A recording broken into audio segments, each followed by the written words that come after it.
right, that's some music there for Sunday. As we continue our celebration of Hispanic Heritage Month, we are taking a look at Latinos in higher education.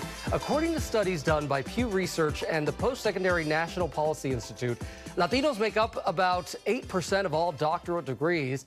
Latinas account for just 1% of that. So why are those numbers so low? Workplace cultural strategist and executive coach Sophia Pertus is here to tell us more on this. Sophia, good morning. Welcome to GMA is the show I just anchored. Welcome to ABC News Live. Good morning, Gio. Thank you so much for having me. I appreciate you covering this topic. Well, we appreciate you being here. You are the founder of Latinas Completing Doctorate Degrees. It's a group on Facebook. What inspired you to create a space like this? I started with a blog that I created in April 2013. I had been working on my doctorate, and it was taking a really long time. So I was seeing a coach, and he helped me really think about where do I get motivation. And he said, you know, you're an extrinsic motivated person. That means that you need accountability from other folks sometimes to move you forward. So I said, you know what, maybe I can make my journey to get my doctorate public. And I created this blog, called it Latinas Completing Doctorate Degrees. And I pretty much called the first one, Join Me in My Journey to Become Doctora. And a couple of months later, somebody, Charlene Ayala, who just got her doctorate last year, she was another student at the time, and she said, why don't you create a Facebook group so that a few of us could support each other? And I said, that sounds like a great idea. July 2013, I started the Facebook group. I said, okay, maybe 20, 25 together, hold each other accountable, give each other mentorship, peer support.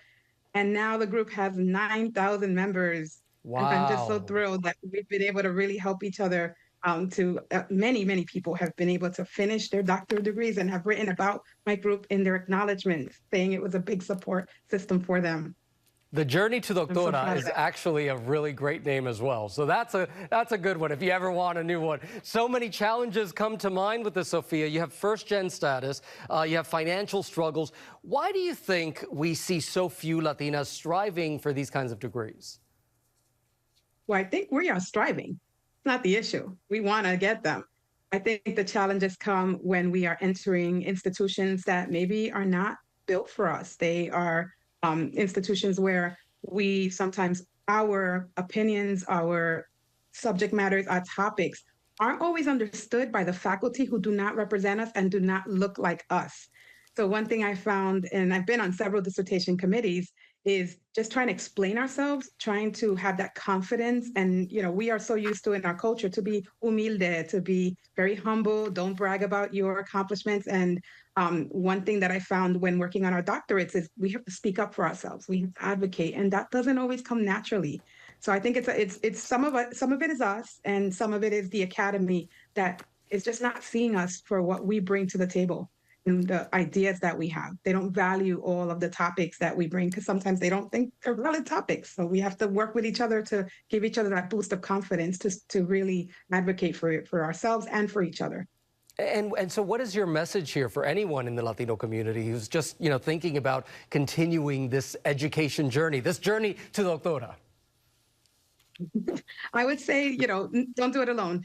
There's no need to do it alone when there's a large network of many of us that are maybe not at the same institution, but we can support each other from across the United States and even across the world. So my biggest takeaway or message is, you know, think of who else is on this journey, who's already done it. What can I learn from them? Because one of the most important things that I love to see in the group is when people celebrate each other and celebrate themselves and say, I did it. And people will comment and say, well, how did you do it? What did you get through? How did you get through it?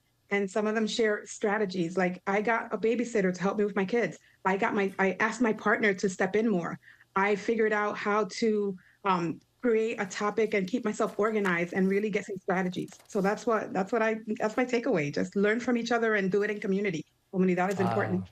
I love that. Sophia Pertus, such a pleasure to meet you. Thank you so much for being here on ABC News Live. We appreciate you. Thank you for having me, Gio.